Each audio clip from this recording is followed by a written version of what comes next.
He aquí el maricón del viaje. Se está armando sin que lo sepamos.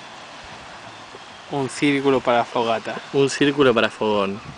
¿Qué tipo maricón? Ahí viene, ahí viene. Se cree Lorenzo Lamas, mirá. Ay, esta piedrita, verla. Ay, Emilio, ver la poza. Abuelo. Ahí termino, ahí termino. Ahí viene para acá ahora. ¿Qué tipo tal? Esta es perpendicular. Uy, esa es pesada. Maricón, levantala, puto. Levantala, puto. Bueno, ahora abuelo, unas palabretis.